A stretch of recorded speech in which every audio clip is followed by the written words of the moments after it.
Voy a lograr.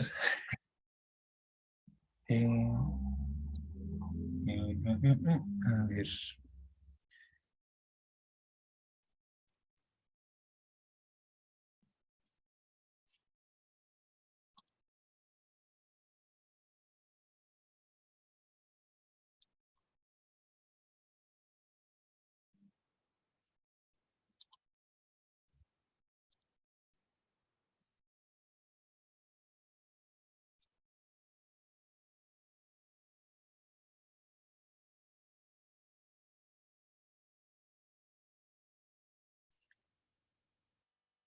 Ya, listo. No sé si alcanzan a ver ahí.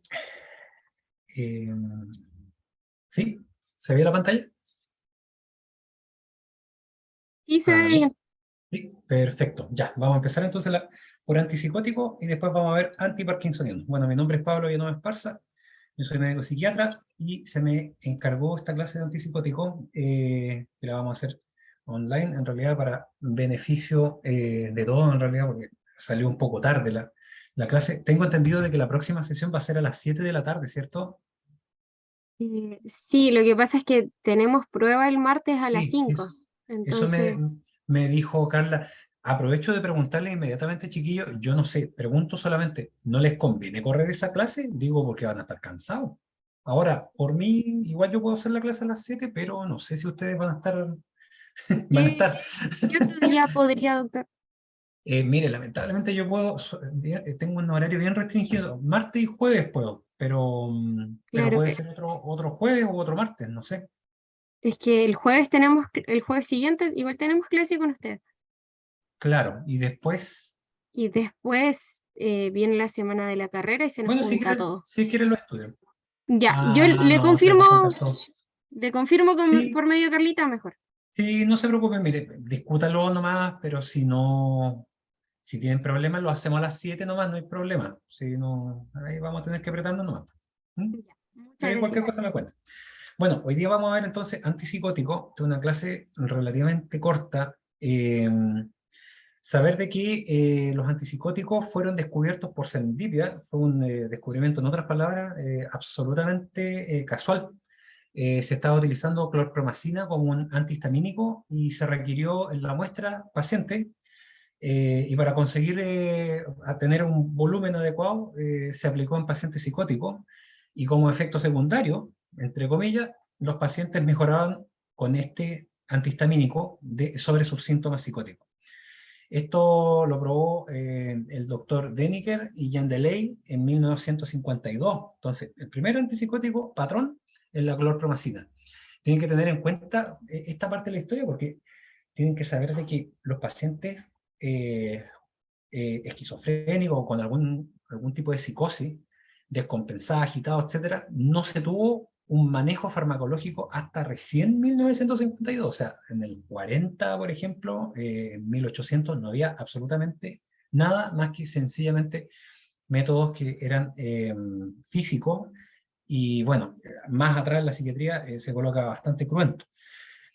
Posteriormente, otro hallazgo interesante es que en 1961 tenemos la síntesis de clozapina, después en 1967 aloperidol. Uno piensa de que aloperidol es más antiguo que clozapina, pero no, clozapina, que es un antipsicótico de segunda generación y tal vez el único atípico, es bastante antiguo. Pero, ¿qué es lo que ocurrió? De que hubo reportes de agranulocitosis y muerte de pacientes en 1975, así que tuvo que ser retirado del mercado. Sin embargo, los pacientes empeoraron con cualquier combinación antipsicótica, así que se tuvo que recomercializar en 1989, pero con la salvedad de que este antipsicótico es el único, clozapina, que requiere de control hematológico mensual y semanal las primeras 18 semanas para prevenir este riesgo de granulocitosis. Incluso hay una guía clínica que ustedes pueden encontrar, colocan guía clínica, clozapina, Minsal, y van a encontrar la forma en que se opera. No solamente granulocitosis, también existen otras discrasias sanguíneas, pero que la verdad de las cosas es que en su uso y con protocolo no son tan frecuentes. Bueno, lo que hay que saber antes de partir con antipsicóticos es la hipótesis dopaminérgica de la esquizofrenia. Yo creo que es la forma como más didáctica de poder entender cómo funcionan los antipsicóticos. Lo que hay que comprender de que la vía dopaminérgica va desde el área tegmental ventral, que está en situación mesencefálica, y de ahí, como un ramillete de flores, va a dirigir hacia diferentes partes del encéfalo. En realidad son 4 vías que vamos a ver después, pero las que tenemos que conocer actualmente son solamente 2, que es la mesolímbica, que está simbolizada en azul, y en rojo la mesocortical. Y ahí sus nombres son bastante, ¿cómo decirlo?, didácticos. Mesolímbica porque va al sistema límbico, va al circuito de Papez, y mesocortical porque va hacia la corteza. Se supone, según esta hipótesis, es que la hiperactividad mesolímbica dopaminérgica explicaría la sintomatología positiva, mientras que la sintomatología negativa y cognitiva sería por una disfunción, o sea, una baja en el funcionamiento de la vía mesocortical. Entonces, estas vías van a funcionar no de forma unisináptica o nulisináptica, sino que van a tener diferentes sinapsis. Y para el funcionamiento de ellos hay diferentes receptores. Inicialmente se conocían 2 receptores dopaminérgicos, que son los de 1 y de 2, pero después empezaron a descubrirse otro tipo de receptores, y estos 2 receptores iniciales de 1 y de 2 se dieron cuenta, realmente los investigadores, de que eran varios tipos. Por lo tanto, a estos receptores de 1 y de 2 pasaron a llamarse familia de 1 y familia de 2. Todos los tipos de receptores dopaminérgicos independientes de la familia son asociados a proteína G. Lo que sí va a ser distinto es que cada familia tiene una representación receptorial diversa. Por ejemplo, la familia de 1 solamente tiene los receptores de 1 y de 5, y cuidado con ese de 1 porque ese es un tipo de receptor, mientras que el otro es familia de 1, ya hay que hacer la distinción. Y lo mismo pasa con el receptor de 2 versus la familia de 2. Lo otro importante es que cada uno de estos receptores, si ustedes ven la imagen que está abajo, están diferentes cortes coronales de un hemisferio izquierdo cerebral, y arriba está simbolizado el tipo de receptor que se está tratando de esquematizar. Así los receptores de 1 están ampliamente representados a nivel cortical, en ganglios de la base, en hipocampo, entre otras estructuras. Los de 5 están más bien en hipocampo. Los de 2 están más bien relacionados a hipocampo y núcleo de la base. Los de 3, núcleo cumbens. Y los de 4, principalmente corticales y en amígdala. El receptor de 2, hablando ya ampliamente como familia, entonces van a ser todos asociados a proteína G, pero van a tener acciones que son diversas. Si ustedes ven la imagen de la izquierda, la familia de 1, la principal acción que va a tener es que, si ustedes siguen la flecha verde, ¿ya?, después de la proteína G, es que va a activar la adenylatociclasa vía proteína G, y lo que se va a activar es un factor de transcripción ahí abajo, que es el CREB, y ahí se van a desregular ciertos genes. Sin embargo, la familia de 2 va a tener acciones que son más diversas. No solamente va a ejercer efectos a través de la AMP cíclico, sino que también va a afectar corrientes de potasio y de calcio. Y cuando hablamos de calcio, estamos hablando de distintos mediadores intracitoplasmáticos que pueden incluso no solamente desregular genes, sino que diferentes otras quinasas que se están representando más abajo. En este mismo esquema ustedes pueden ver hacia el lado derecho, en la parte más basal, también la representación de cada uno de los receptores en diferentes estructuras del sistema nervioso central. Esta imagen, sobre todo a la izquierda, tienen que recordarla, porque estos antipsicóticos tienen que pensar de que van a bloquear estos receptores, y si se bloquean estos receptores, se van a bloquear estas vías intracelulares, y por lo tanto la transcripción de ciertos genes. Ahí está la vía dopaminérgica, abajo están los receptores que recién hablamos, y lo que sí se simboliza acá es la sinapsis dopaminérgica, donde en el centro de la figura está el DAT, que es este transportador de dopamina, que ejerce una recaptación de la dopamina, y con eso una finalización de la señal en el espacio sináptico y de sus receptores. Otra vía que hay que tomar en cuenta pero hay que tenerla solamente ahí en el cajón de los recuerdos, porque vamos a hablar también de ella, pero sin complicarnos la existencia, es la vía serotoninérgica que va a trabajar con receptores serotoninérgicos. Son múltiples y con bastantes subtipos, son 14 en total, son 7 familias, están basadas en la clasificación en su estructura y en los segundos mensajeros, pero acá, para hacer la distinción principal, el único que es canal es el 5HT3. Todos los demás van a tener su unidad receptorial y su unidad efectora de forma separada, o sea, son metabotrópicos. Acá lo más importante del punto de vista de los antipsicóticos son los 5HT1 y los 5HT2, ambos en la forma A, o sea, el 5HT2, 5HT1A y el 5HT2A. Ahí está lo mismo, pero la vía serotoninérgica que parte en los núcleos del RAFE y se va distribuyendo ampliamente en el encéfalo. Magnificado se encuentra ahí el espacio sináptico, y en el espacio sináptico están los receptores, en la neurona postsináptica principalmente, y en situación central el recaptador 5-HTT o recaptador serotoninérgico, que ejerce una función homóloga de recaptación, pero esta es de serotonina, para la finalización de la señal en los receptores mencionados. Nótese de que estos receptores también tienen efectos que van a redundar finalmente en la desregulación o regulación de genes corriente abajo, en la neurona postsináptica. Una cosa que tenemos que tener claro son esas cosas que están magnificadas en color rojizo. Yo sé que esta figura marea, ¿ya? Pero si uno quiere ser bien reduccionista y bien didáctico, tiene que ver dos cosas. La primera, el triangulito de abajo que dice D2. ¿Ya? ¿Y por qué dice D2? Porque esta pelota azul representa simbólicamente un antipsicótico y vendría siendo ese D2 la llave del bloqueo del receptor D2. Y esta otra cosa más bien cuadrada, que está en contra, en dirección opuesta, al D2, a este triángulo, es esta unidad o parte de la molécula antipsicótica que bloquearía el receptor 5-HT2A. Esas son las dos cosas que tenemos que recordar de momento. Y la tercera cosa que hay que recordar es que los antipsicóticos, como ustedes pueden ver, tienen otras funciones u otras interacciones con diversos receptores y que le permiten una interacción tremendamente compleja, y probablemente los antipsicóticos sean las moléculas con interacciones más complejas de toda la farmacología.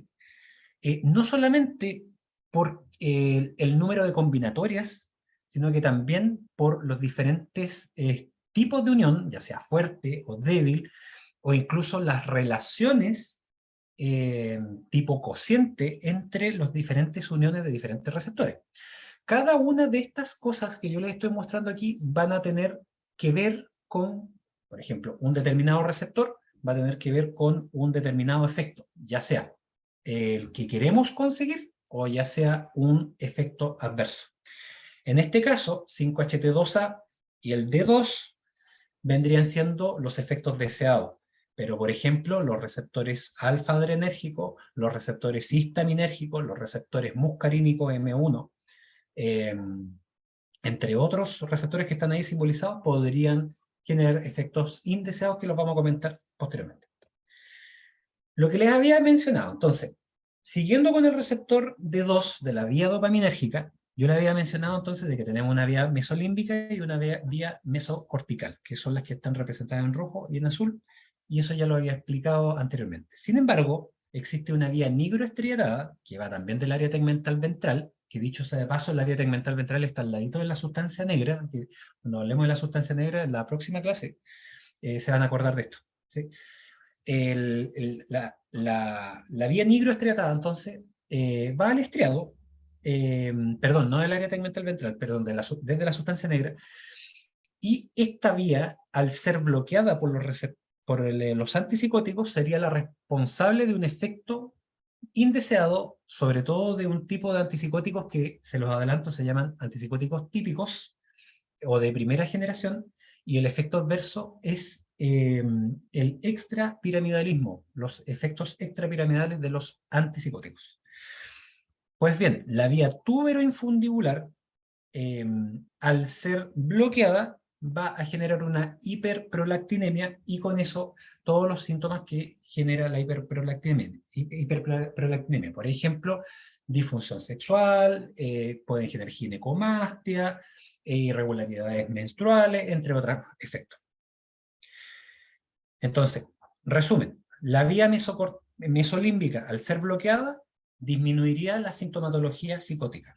La vía mesocortical, al ser bloqueada, podría empeorar sintomatología negativa de la esquizofrenia, que ya lo vamos a mencionar después.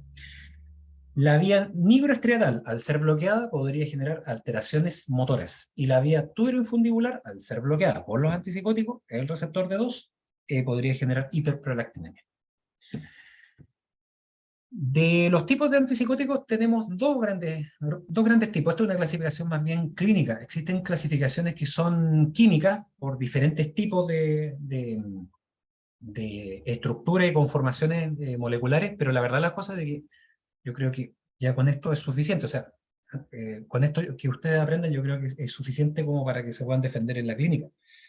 Los antipsicóticos entonces pueden ser típicos y pueden ser atípicos. Y los representantes que están ahí son los principales: el haloperidol, la clorpromacina, la flufenacina, y dentro de los atípicos, la quetiapina, olanzapina, risperidona, aripiprazol, clozapina.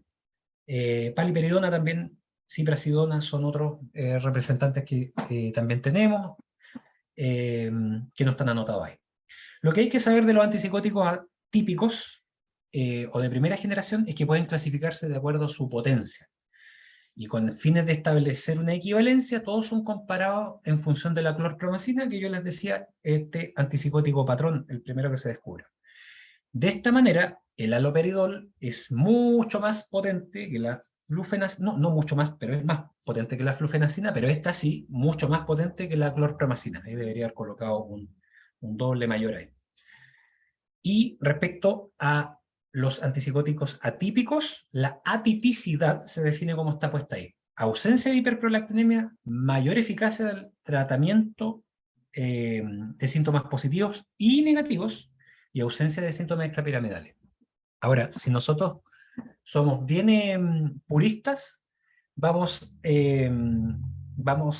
únicamente a considerar a la clozapina como el verdadero y único antipsicótico atípico, porque lamentablemente las otras opciones que están anotadas ahí a veces igual nos generan hiperprolactinemia, por ejemplo, risperidona, o, por ejemplo, el tratamiento de los síntomas positivos, si bien se puede ver con todos los antipsicóticos, lamentablemente los síntomas negativos no son mejorados, y clozapina parece ser que los mejora, pero solamente de forma transitoria, pero posteriormente la enfermedad, la esquizofrenia, continúa su curso, y aún así clozapina no es capaz. Y ausencia de síntomas extrapiramidales, la verdad las cosas de que, si bien es rarísimo, por ejemplo, con clozapina, tener síntomas extrapiramidales, aún así pueden haberlo. Risperidona, el antipsicótico atípico más típico de todos, ¿ya? Perdón que sea como un trabalengua, pero así es como se reconoce, como el más típico de los atípicos. De todas maneras puede generar síntomas extrapiramidales y nosotros los vemos en la clínica. En resumen, entonces, los atípicos de primera generación van a tener más riesgo de efectos neurológicos. Esto en general, ¿ya? En general. Vamos a ver de que hay una disquisición al respecto. Y los antipsicóticos de segunda generación van a tener más bien riesgo de efectos metabólicos, como obesidad, diabetes, dislipidemia. Estos efectos neurológicos extrapiramidales se van a dar cuando la ocupación de dos supera el 75%. Y algunos aún así pueden generar aumento de peso. Respecto a los antipsicóticos atípicos, como ya les había mencionado, efectos metabólicos y cardiovasculares variables para cada fármaco y de rápida o lenta instalación. También una cosa importante es que, a diferencia de los antipsicóticos típicos, los atípicos bajan el umbral convulsivante. Por ejemplo, clozapina, que es un antipsicótico tan bueno, puede bajar bastante el umbral convulsivante y los pacientes pueden tener esta complicación Por lo tanto, hay que tener cuidado con las titulaciones rápidas, por ejemplo, o titularlo con pacientes que puedan tener esta epilepsia, por ejemplo. Algunos alargan el QTc y por lo tanto requieren de control con electrocardiograma. Por ejemplo, la ciprasidona puede tener esta complicación. Y también algunos pueden dar algunas alteraciones electrolíticas. Justamente clozapina puede generar un síndrome de secreción inadecuada de ADH y por consecuencia podría generar una hiponatremia, la cual puede manifestarse con una convulsión y uno no sabe realmente si es por una disminución del umbral convulsionante o por una complicación hidroelectrolítica como estaba mencionado ahí. Como les había mencionado, los antipsicóticos de primera generación pueden clasificarse de acuerdo a su potencia. Y este recuadro es lo mismo que vimos anteriormente, pero la tabla es lo que cambia. Ahí ustedes ven de que la equivalencia de la clorpromacina, si es 100 miligramos, los de potencia media van aproximadamente en los 10 miligramos y los de más alta potencia requieren menos miligramaje para poder hacer el mismo efecto que clorpromacina. Y ustedes ven que aloperidol es un poco, la dosis debe ser un poco más elevada que flufenacina.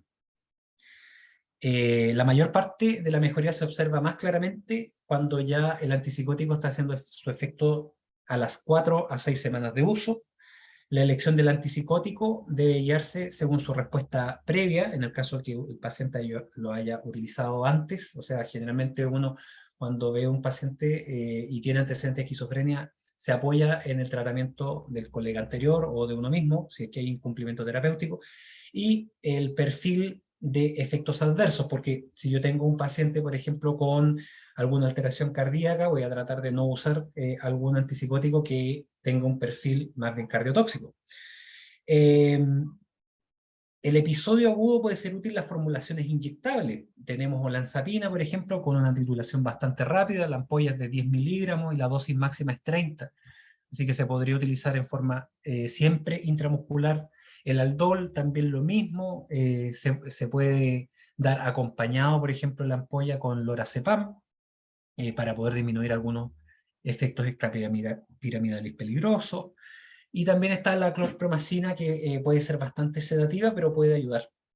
Una vez el cuadro se encuentre más manejable, puede darse los fármacos vía oral, primero molido, después en el comprimido completo, una vez que ya se obtiene la colaboración del paciente, y esto también es válido ante la sospecha de cuadro, entre comillas, resistente. Muchas veces los pacientes presentan un cuadro psicótico que uno dice que es resistente, o algún colega opina que es resistente, etc. Y la verdad de las cosas es que el paciente se las arregla para no tomar el fármaco.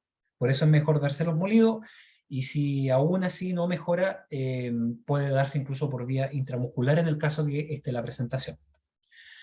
Acá lo mismo, ustedes ven acá este trabajo ya antiguo, cuando se supera el aproximadamente 75% de la ocupación de los receptores de 2, comienzan a haber síntomas extrapiramidales, y esto es válido principalmente para los antipsicóticos típicos o de primera generación.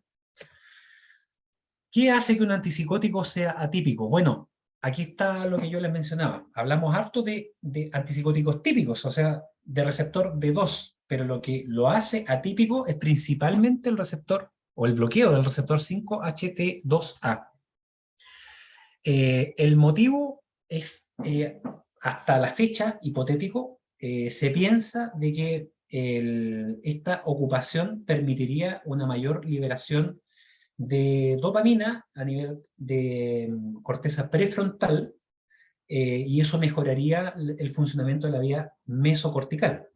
Sin embargo, también algunos piensan de que la atipicidad se va a dar no solamente por este mecanismo, sino que también porque algunos antipsicóticos, por ejemplo como la clozapina, presentan una mayor afinidad por el receptor 5-HT2A, más que por el receptor D2 incluso. Entonces se piensa de que la ocupación del receptor D2 y la salida del antipsicótico es rápida, o sea que se genera un bloqueo, por así decirlo, rápido, y eso permitiría además una disminución del extrapiramidalismo que podría generar el antipsicótico. Acá tenemos una tabla que lo que pretende resumir es la afinidad de los diferentes antipsicóticos que tendrían ustedes representados en el eje X, que está arriba, en la ubicación superior. Están los diferentes antipsicóticos y los signos negativos son cero actividad. Los espacios en blanco es un espacio que no ha sido estudiado, y las cruces, los signos más, va a ir de 1 más a 4 más, y eso va a indicar, mientras más signos positivos tenga, mayor afinidad tiene ese antipsicótico por el receptor correspondiente que está en la primera columna. Receptores y también otras estructuras o moléculas complejas como transportadores, que están representados allá abajo. Por ejemplo, si nosotros vamos a un antipsicótico prototípico, por ejemplo el haloperidol, que está en la primera columna, a ver, voy a colocar aquí un segundito, por favor. Aquí. Si nosotros vemos acá el haloperidol, nosotros vamos a ver de que tiene una afinidad tremendamente alta por el receptor D2. Por lo tanto, este antipsicótico se dice que es tremendamente incisivo, y por lo tanto su capacidad antipsicótica va a ser mediada principalmente por este receptor. Sin embargo, como tiene tanta afinidad, podría colocar en riesgo al paciente de síntomas extrapiramidales. Y observen ustedes, por ejemplo, la capacidad de unión o la afinidad que tiene con respecto al receptor 5-HT2A es bastante baja, y eso lo convierte en un antipsicótico preferentemente típico. Clozapina, que es un antipsicótico el más atípico de todos, vean el receptor de 2 versus el 5-HT2A. Y esto lo hace ser una molécula bastante extraña. Y lo otro extraño es la afinidad que tiene por diferentes receptores de una forma bastante más equilibrada a otras opciones. La única que se le parece es olanzapina, pero aún así clozapina tiene propiedades que, si bien se parecen incluso estructuralmente, clozapina es superior por lo menos en bastantes aspectos. Y de hecho por eso es que clozapina se ha reutilizado porque nos salva de psicosis o esquizofrenias que son refractarias. Noten también de que tiene cierta afinidad por el receptor 5-HT1A. Este 5-HT1A tendría también este agonismo, una propiedad de aumentar dopamina también en la corteza prefrontal, según algunas hipótesis. Bueno, y ahí ustedes pueden seguir viendo las propiedades de quetiapina, de risperidona, etcétera, que se van a traducir cada una de estas propiedades receptoriales en esto otro, que ustedes van a tener acá diferentes efectos adversos o deseados versus diferentes antipsicóticos. Entonces ustedes pueden ver con la misma lógica de mayor probabilidad o sin ninguna probabilidad, que vendría siendo el 0, por ejemplo, el riesgo de diabetes. Yo lamentablemente tengo acá tengo clozapina, que tengo justamente la pantalla bloqueada por el Zoom, pero si ustedes se dan cuenta, por ejemplo, los lípidos en clozapina son muy, muy elevados, y por lo tanto la probabilidad de ganancia de peso es bastante alta con este medicamento. Risperidona, por ejemplo, otra molécula, solamente por sacar un ejemplo, tiene un riesgo, lo tiene, pero es más bien discreto. O, por ejemplo, el aumento de prolactina y la disfunción sexual es bastante elevada, por ejemplo, con con risperidona. Y así sucesivamente, ustedes pueden ir comparando diferentes efectos adversos según diferentes antipsicóticos. Entonces, aquí al principio van a tener efectos que son más bien de carácter motor, van a tener después eventos cardiovasculares, y complicaciones cardiovasculares, la hipersalivación, que es mediado por el receptor M4, que en general clozapina lo tiene bastante aumentado ese riesgo, y me acabo de dar cuenta que no es clozapina, esta es clorpromacina, perdón, que clozapina está por aquí, pero lo tengo tapado, lamentablemente. Después voy a tratar de minimizar la pantalla y vamos a volver a esta tabla. La sedación, en general, bastante bien representada en todos los antipsicóticos que son más bien atípicos. El riesgo de convulsiones, lo mismo. Eh, yo me atrevería a decir de que esta es clozapina, probablemente, no, probablemente esta es. Y así sucesivamente otras complicaciones que ustedes pueden revisar en esta tabla. Siguiendo con los efectos adversos, bueno, se pueden clasificar los efectos adversos secundarios al receptor D2 en agudos, tardíos y la hiperprolactinemia. En los agudos motores vamos a tener a la caticia, que los pacientes refieren de que no pueden quedarse tranquilos y de hecho se mueven continuamente. La distonía aguda, que está representado por este sujeto que está con esta postura antieconómica, y en donde esta postura se va a dar por la ocupación de los receptores D2 de manera anómala, excesiva, generando una contracción de los grupos agonistas y antagonistas del mismo segmento. Parkinsonismo, que es muy similar al de la enfermedad de Parkinson, donde vamos a tener temblor, vamos a tener bradicinesia, rigidez, enredada dentada, y otros efectos más bien tardíos como la disquinesia y movimientos periorales, que van a ser más bien movimientos coreicos, arrítmicos, periódicos, se van a calmar durante el sueño, y se van a dar, en general, el factor de riesgo principal es que es el uso durante mucho tiempo de antipsicóticos, sobre todo de primera generación, antipsicóticos que son inyectables de depósito, también la disminución brusca de la dosis o la suspensión brusca de los antipsicóticos, o cambiar el antipsicótico por uno de menor potencia podrían generar estos efectos que en general son crónicos, así que lo mejor es tratar de evitarlo. La hiperprolactinemia, algo ya hablamos, de los efectos adversos metabólicos también, lo mismo cardiovasculares. La sedación, el apetito, y la diabetes en general mediados por este receptor histaminérgico 1, muy activado sobre todo en olanzapina, por ejemplo, quetiapina. Efecto hematológico, ya hablamos con la quetiapina, la agranulocitosis. Un efecto adverso afortunadamente raro, pero grave, es el síndrome neuroléptico maligno, que se va a manifestar principalmente con fiebre, con disautonomía, con rigidez, incluso con rhabdomiolisis, con granulocitosis, aumento de los leucocitos, aumento también de la CPK, como sobre 10.000 incluso, y desorientación, alteración del estado de la orientación y de la conciencia. Otros también, efectos anticolinérgicos, visto por ejemplo en olanzapina. Recordar que los efectos anticolinérgicos pueden ser centrales, pero también pueden ser periféricos. Los efectos centrales pueden desencadenar efectos como por ejemplo desorientación, delirium. Los efectos periféricos, retención urinaria, visión borrosa, entre otros. Los efectos alfa 1 van a ser generalmente hipotensión postural, incontinencia urinaria, quetiapina, ahí está, puede generar eso, clozapina también de repente, retención urinaria, perdón, incontinencia urinaria, convulsiones que ya habíamos mencionado, hipersalivación y síndrome de secreción inadecuada, todo eso ya lo habíamos mencionado. Y aquí están las dosis con los tiempos de vida media.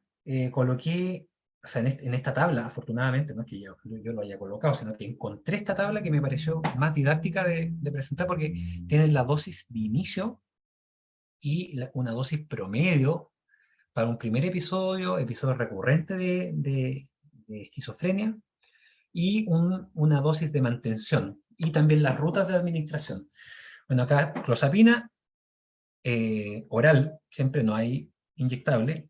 La dosis sí, en general nosotros partimos con 25 miligramos, vamos aumentando cada 2 días con 25 miligramos más, hasta llegar a una dosis promedio de 300 miligramos, y uno puede llegar a dosis de mantención de 400, pero la dosis máxima llega a ser hasta 900 miligramos. Lo importante con clozapina, el control hematológico y un ascenso lento, gradual, por los efectos que pueden tener sobre el umbral convulsivante.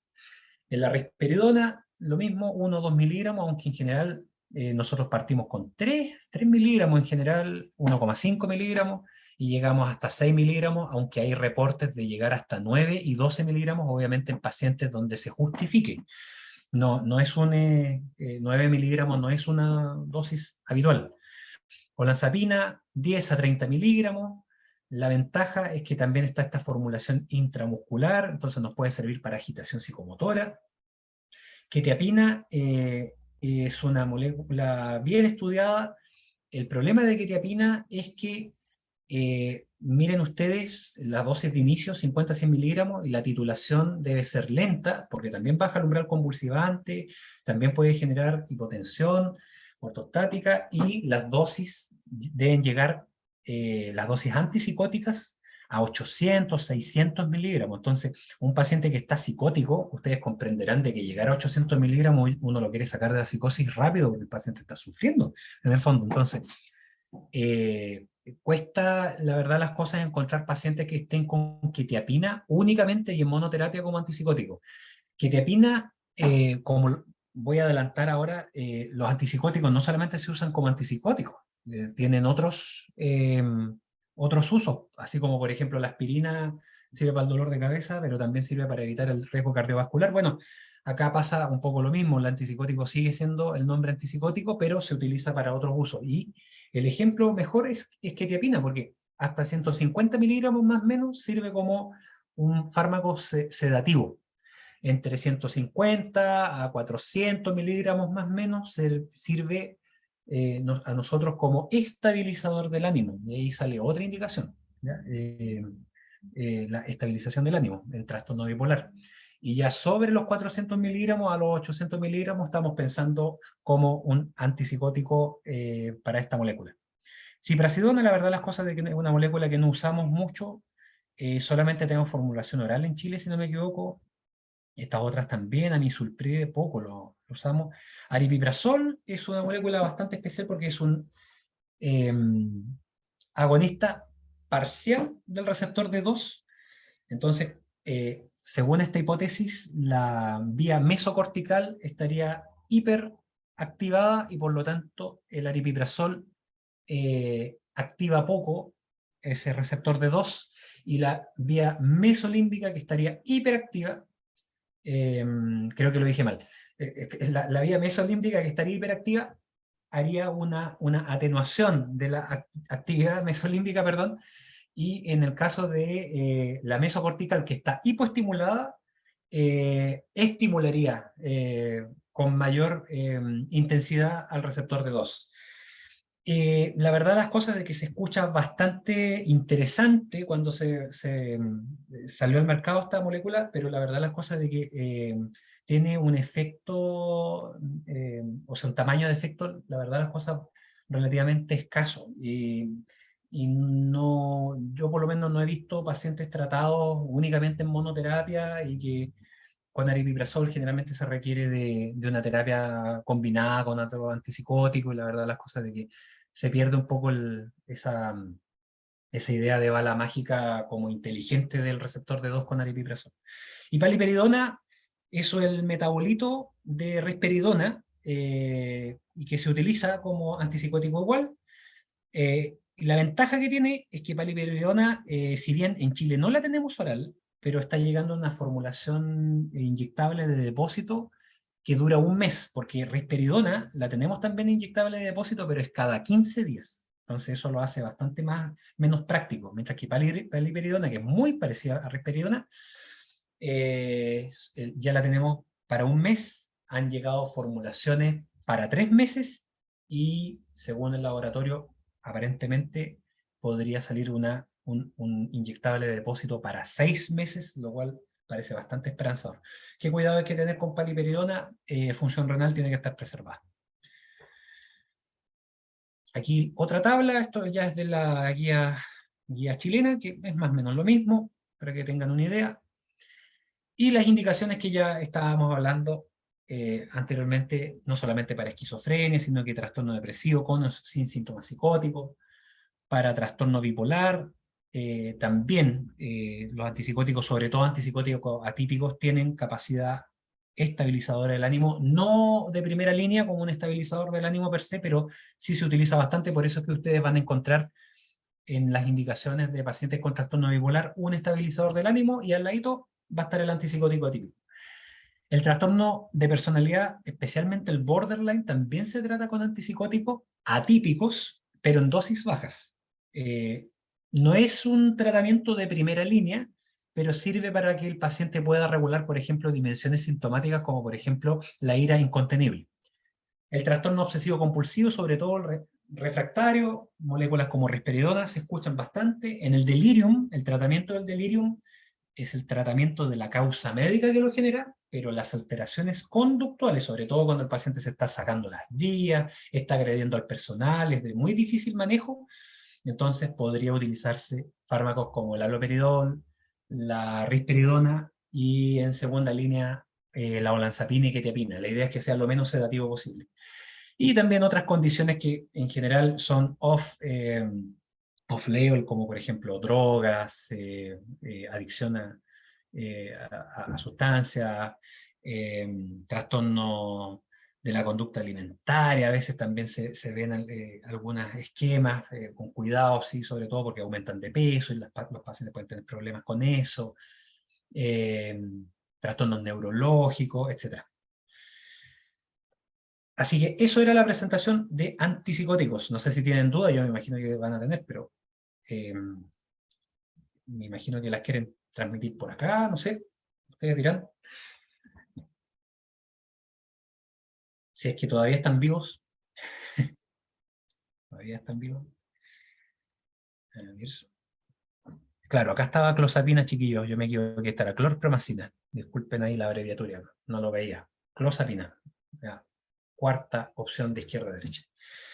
Ya, si no hay preguntas, entonces voy a seguir con farmacoterapia de la enfermedad de Parkinson. 5, 4, 3, 2, 1, parto nomás.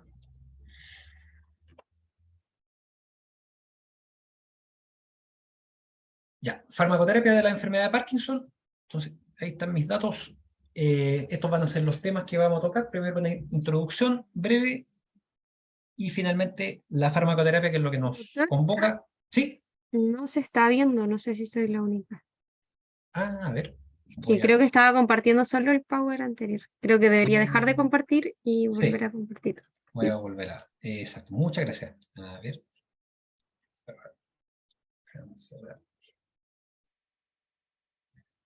Y voy a compartir de nuevo. Aquí está. Ahí sí. ¿Sí? Y ahí sí.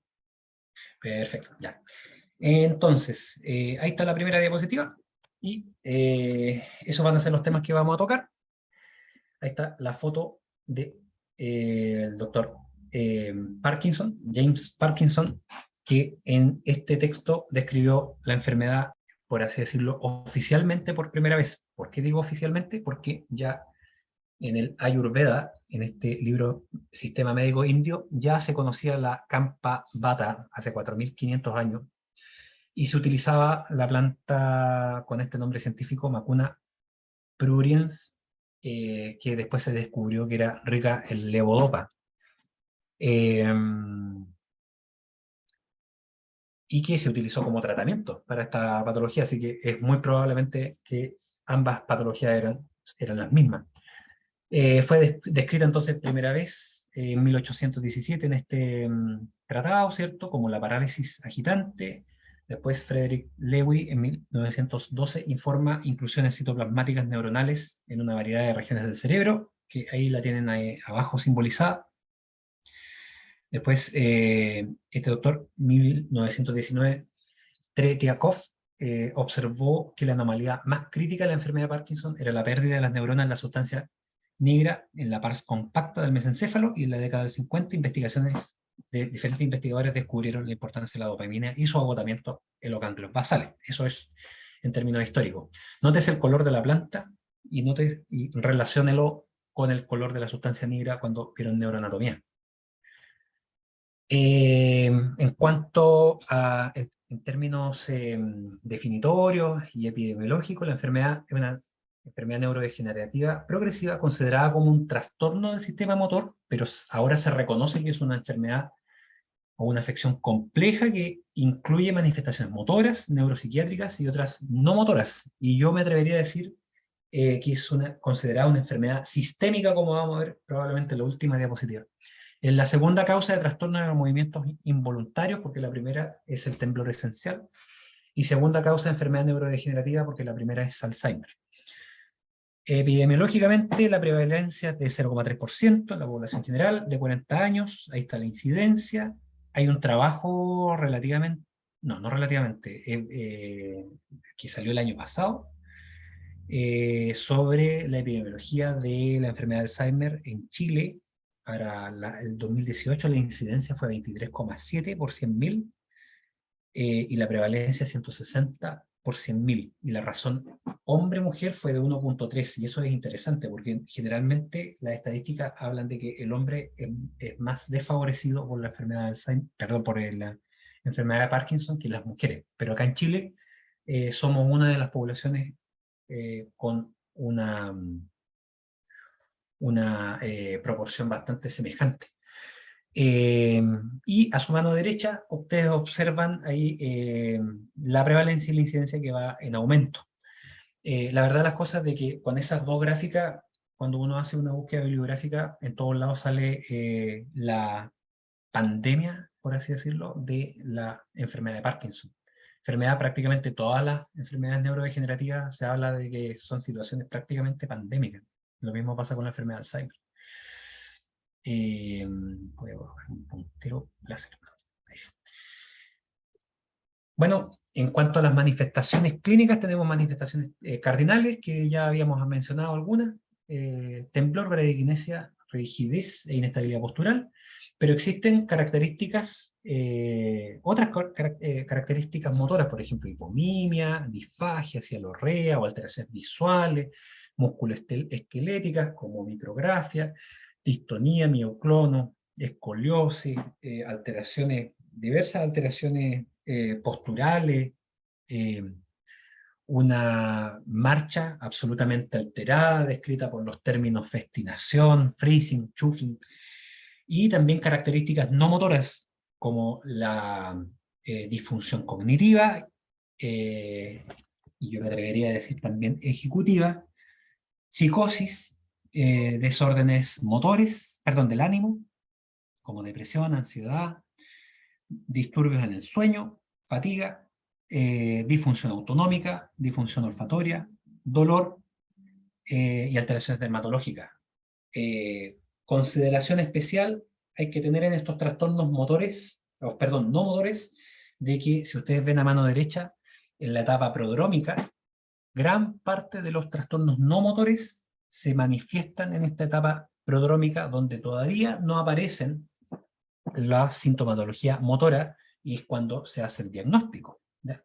Así que ahí hay bastante esperanza sobre la pesquisa precoz de esta enfermedad y la intervención temprana.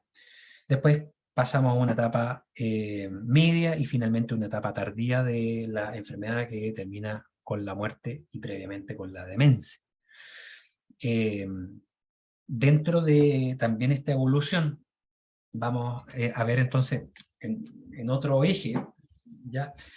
Cómo estos síntomas no motores aparecen previo al diagnóstico, luego aparecen los síntomas cardinales, posteriormente en una etapa media aparecen las fluctuaciones motoras, que pese al tratamiento lamentablemente van complicando la vida del paciente, con deformidades axiales, institucionalización y finalmente la muerte.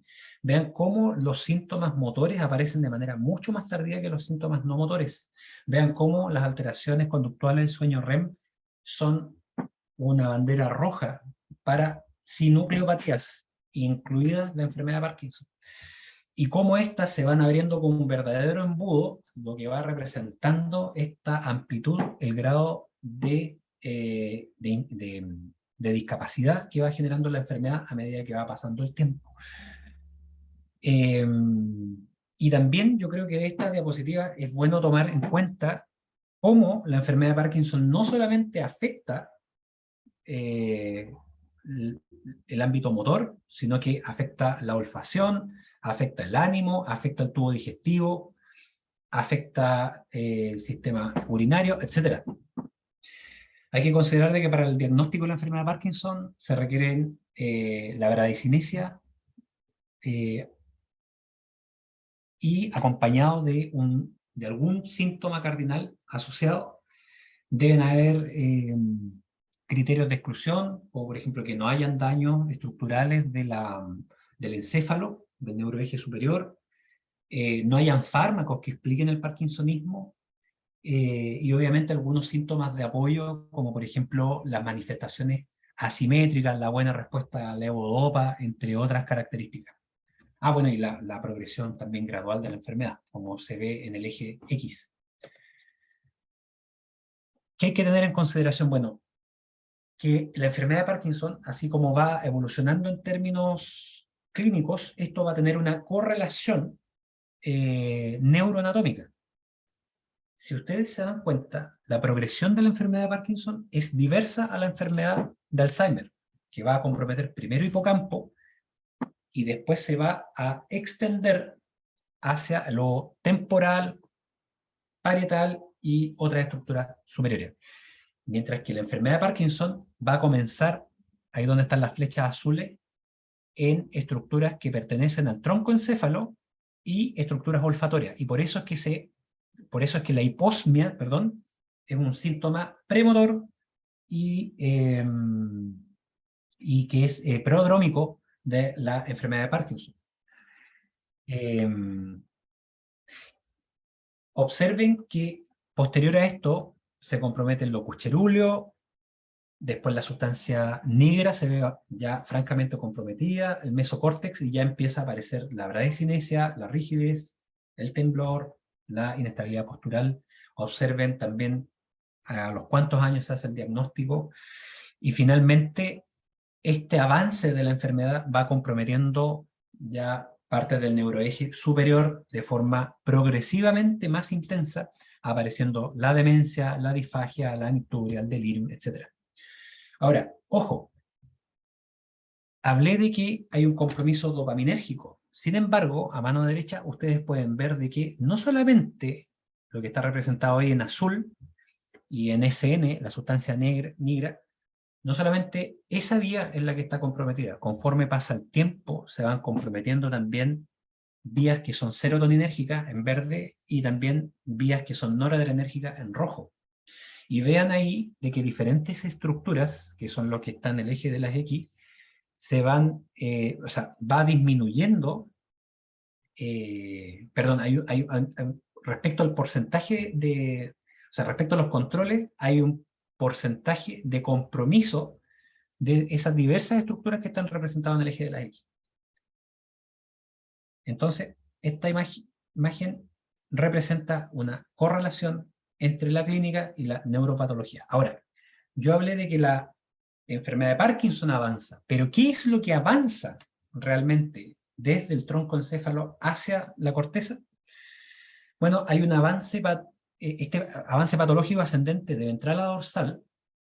Lo que avanza es la sinucleopatía, que se suma a un elemento fundamental que es la pérdida de neuronas dopaminérgicas en la parte compacta de la sustancia negra.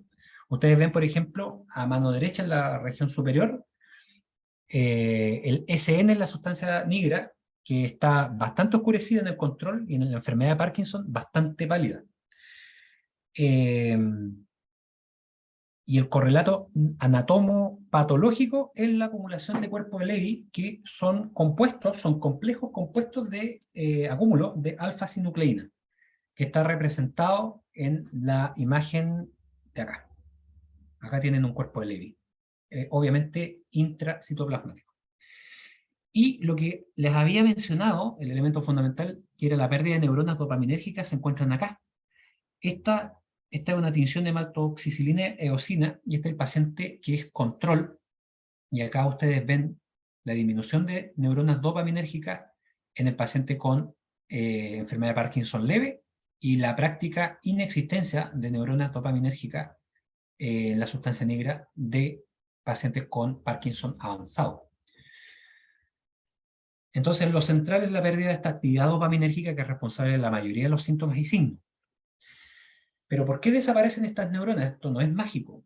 Se han pensado diferentes hipótesis y se habla, por ejemplo, de una perturbación de la proteóstasis de la alfa-sinucleína, la cual lo que significa básicamente que la degradación de la alfa-sinucleína se ve perturbada, ya sea porque el gen que codifica para la alfa-sinucleína está alterado y genera productos que son más resistentes a la degradación, y esto va a generar de que se van a acumular oligómeros que son insolubles, que se van a ir agregando progresivamente y van a ir generando toxicidad.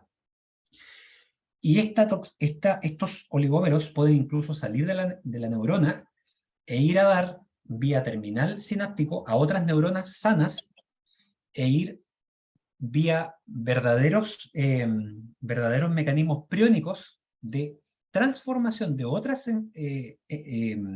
proteínas alfa-sinucleína en una alteración de su plegamiento y una propagación de la enfermedad. Y esa hipótesis es consistente con el hecho de que la enfermedad va desde un punto a otro, o sea, avanza en la forma clásica de troncoencéfalo a corteza. También la degradación podría verse alterada porque los sistemas de degradación podrían estar alterados, que es este sistema proteasoma ubiquitina. También se le ha echado la culpa a especies reactivas del oxígeno, o sea, estrés oxidativo, que podría afectar estos sistemas de degradación, pero también alteraciones mitocondriales, donde estos acúmulos tóxicos podrían ingresar al interior de la mitocondria y afectar el complejo 1 de la cadena transportadora de electrones, y eso llevar a que la neurona tenga una disponibilidad de ATP disminuida. Y ustedes saben de que cualquier célula con bajo ATP no va a cumplir su funcionamiento y se va a morir.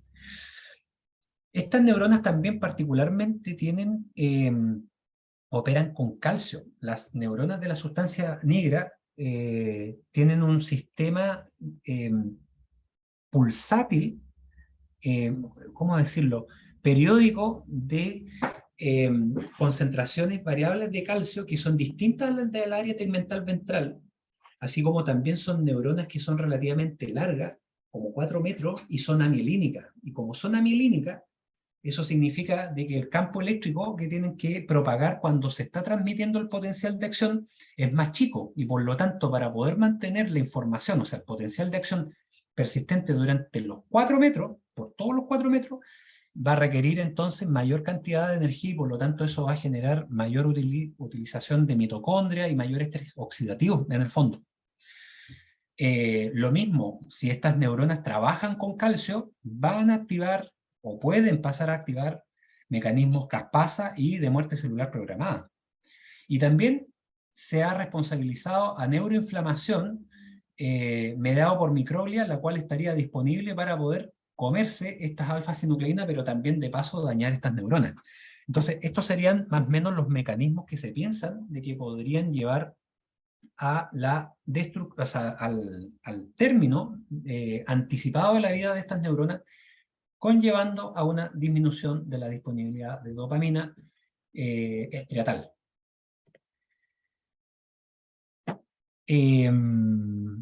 Todas estas alteraciones lo que van a llevar básicamente es que esta sustancia negra no va a producir la cantidad suficiente de dopamina hacia la vía indirecta y hacia la vía directa, la cual tiene efectos que son diferenciados.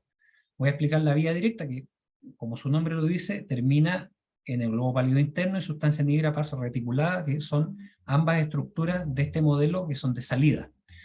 Acá lo que ustedes van a ver de que en cualquier caso y en suma va a haber una inhibición talámica, y por lo tanto esta sería la responsable de la bradicinesia que nosotros observamos en nuestros pacientes. La sustancia negra, al estimular menos la vía directa, esta vía directa que contiene neuronas GABAérgicas que son inhibitorias, va a terminar con una menor inhibición de este globo pálido, que de por sí es inhibitorio, por lo tanto se inhibe menos la inhibición, en otras palabras.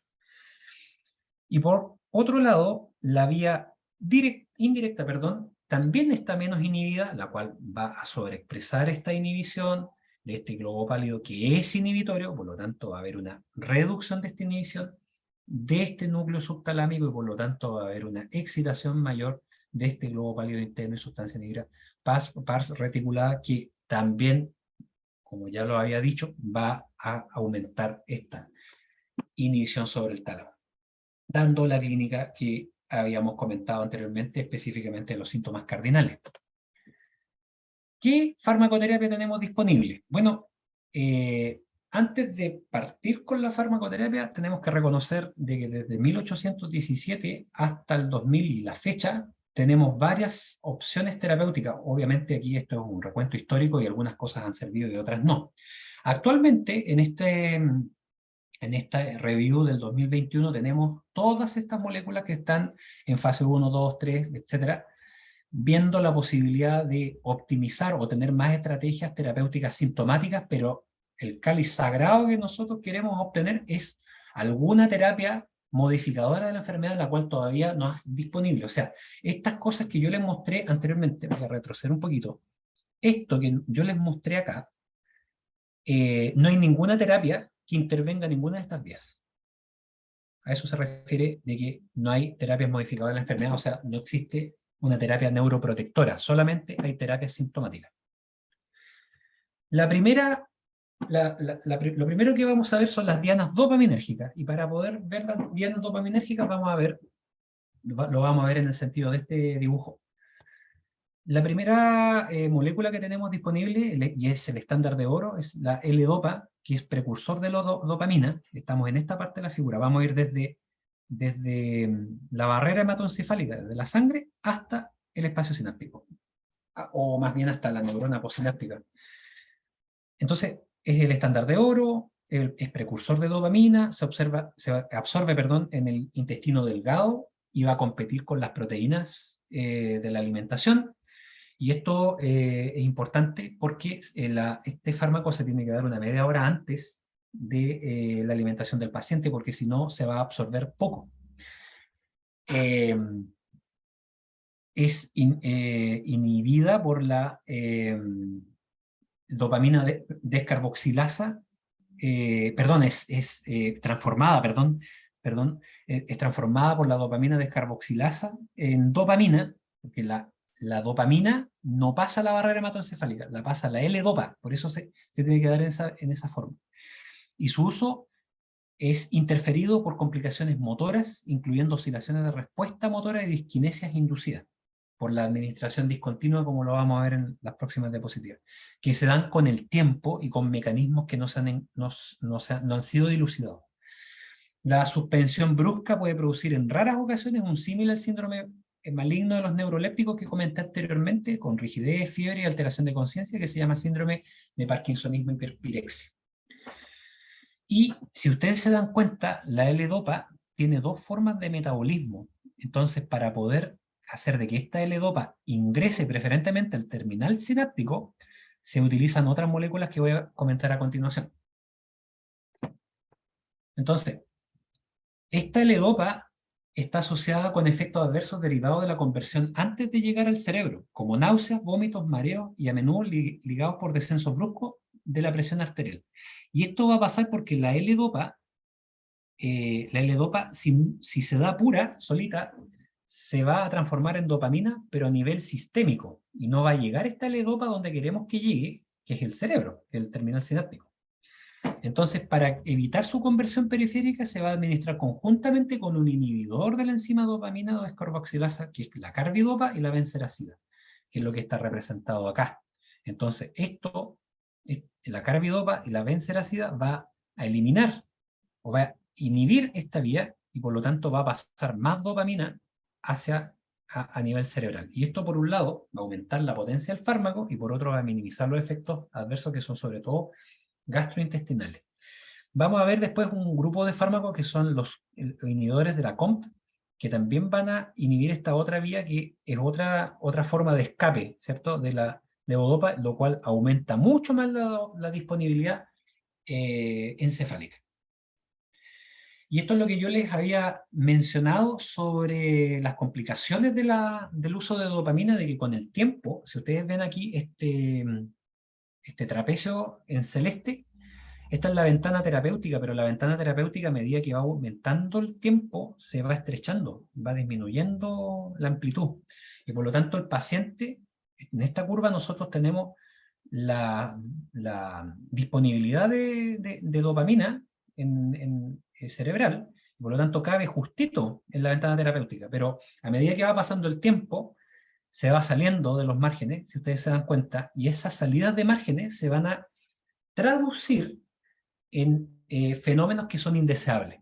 Entonces, por ejemplo, acá este triángulo que va increciendo, que es de color morado, son estados off, que son en que el paciente nota que la bradicinesia aumenta, el temblor también, perdón, la bradicinesia y la rigidez es lo que principalmente aumenta en esos periodos off, y el paciente lo asemeja de que se apaga. Y acá, en esta ventana terapéutica, es el estado on, que el paciente se enciende, por así decirlo. El problema de que tenemos que estar justo hasta cierto límite, porque si aumentamos demasiado la dosis, nos pasamos a movimientos indeseables que son coreicos y que lo vimos en la presentación de antipsicóticos, que son disquinéticos.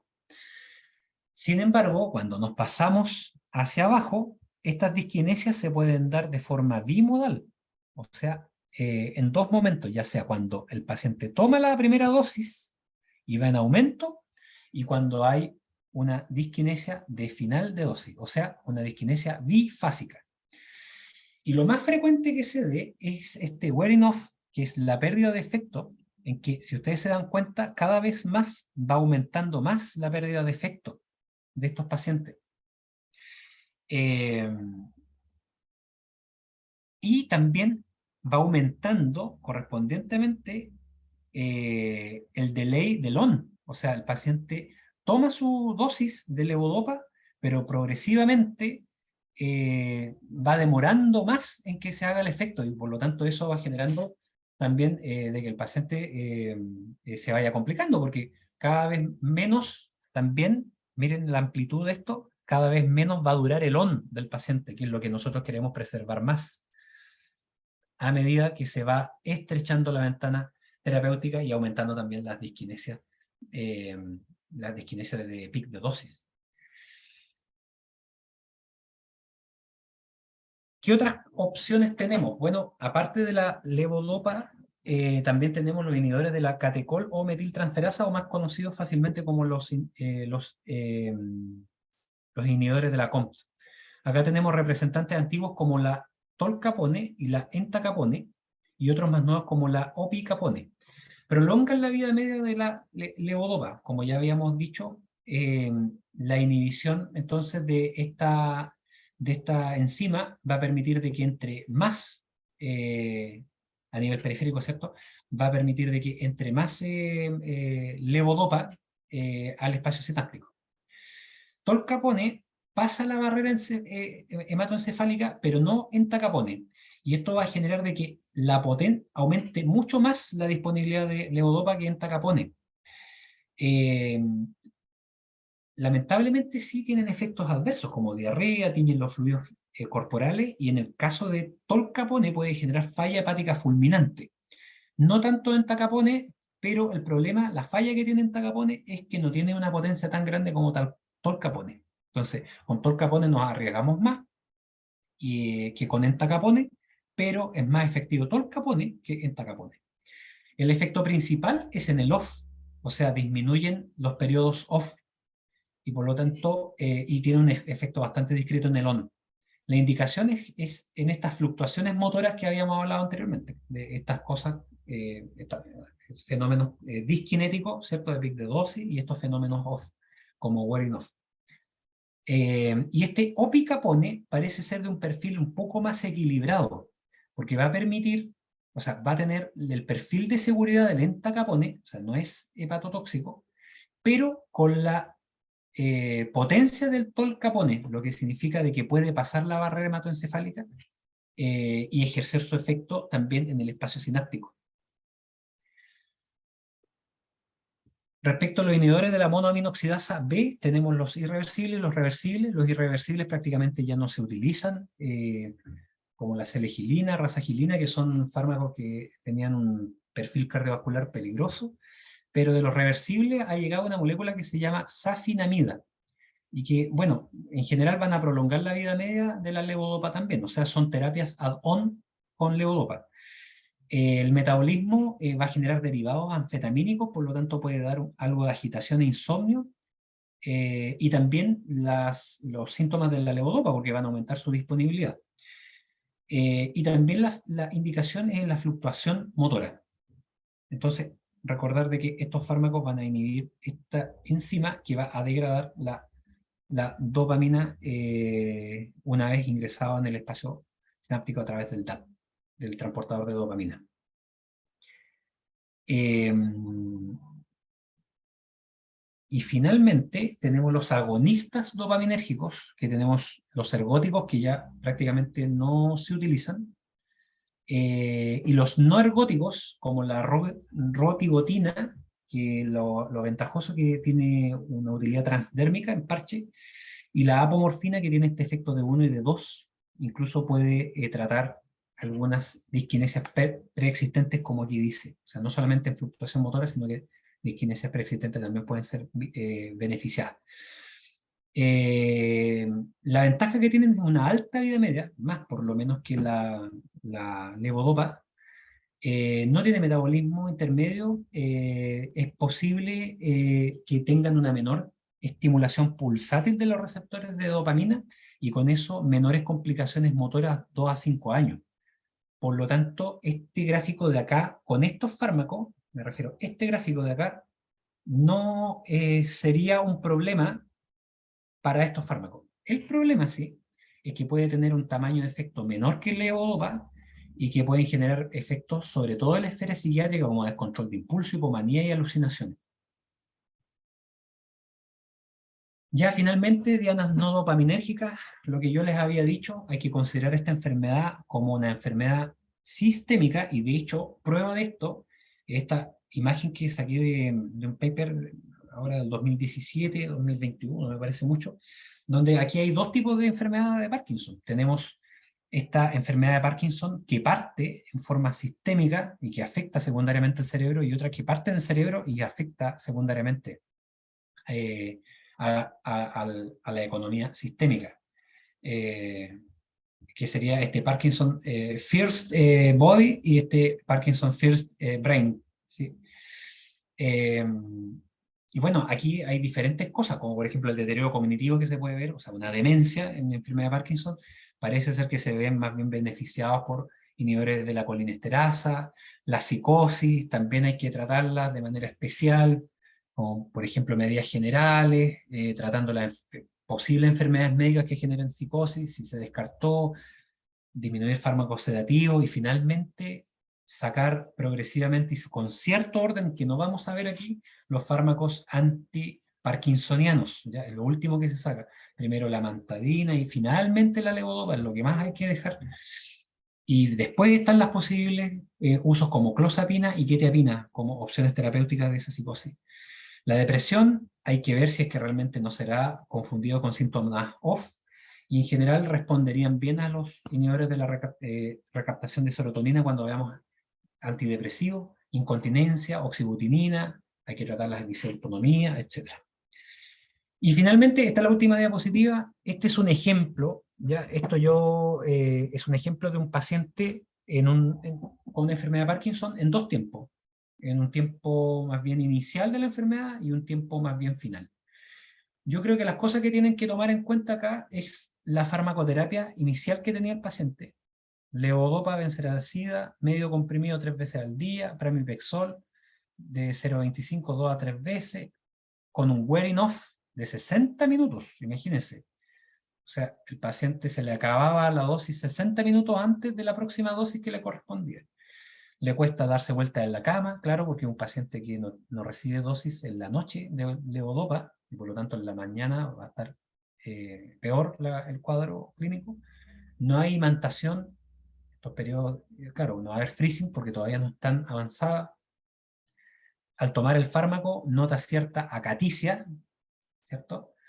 Y también podrían buscar esta escala UPDRS, que es la que utilizan los neurólogos para poder documentar la efectividad de estos fármacos antiparkinsonianos. Entonces, aquí tienen varios conceptos. Tienen el wearing off, que lo vimos acá. Vieron, acá están algunas características clínicas que sitúan al paciente más bien en esta fase y que también sitúan al paciente en esta otra fase, ¿cierto? De la enfermedad, esta o esta, mejor dicho, es más bien esta, porque no es un paciente ya con sintomatología motora. Y miren después, en un tiempo 2, la farmacología que tiene. Tiene olanzapina, un antipsicótico, tiene quetiapina, otro antipsicótico, tiene prolopa, tiene pramipexol, tiene melatonina y tiene mirtazapina. O sea, vean la cantidad de fármacos, cómo aumentó. Yo creo que otra cosa que es interesante de recabar, miren los horarios que tiene de prolopa y pramipexol, porque aquí el neurólogo trata de asemejar la descarga armónica y natural que tiene la sustancia negra en el estriado, ¿cierto? Trata de asemejarse, obviamente esto es bastante burdo, pero el fraccionamiento de la dosis es una estrategia que se utiliza por la neurología. Noten las complicaciones del sueño. Aquí se está usando quetiapina en dosis baja. La olanzapina está un poquito más alta, esto lo vamos a comentar después.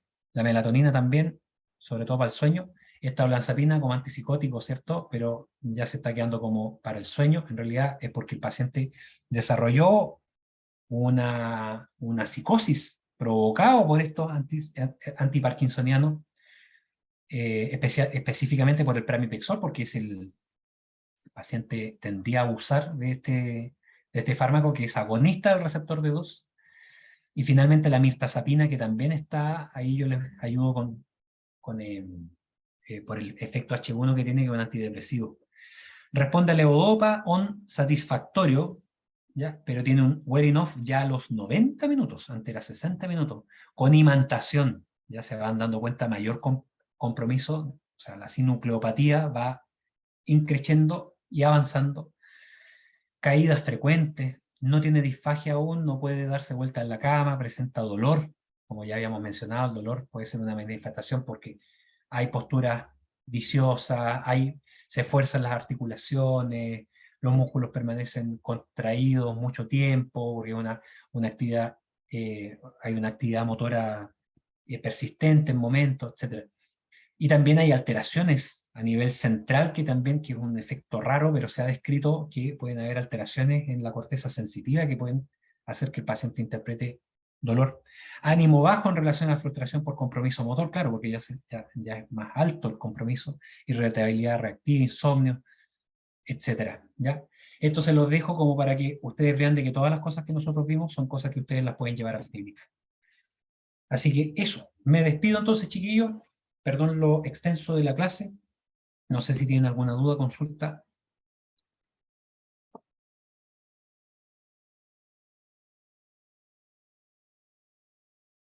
Parece que terminamos media hora antes. Creo que todos se quedaron dormidos, así que, bueno, me despido, chiquillos, que les vaya muy bien. Cualquier cosa que tengan, alguna duda, con la Carlita, me pueden escribir ahí. ¿Ya? Ya, doctor, muchas gracias. Ya pues, que estén bien. Chao. Nos vemos. Doctor, Chao, chao. gracias. Que esté muy bien. Chao, gracias.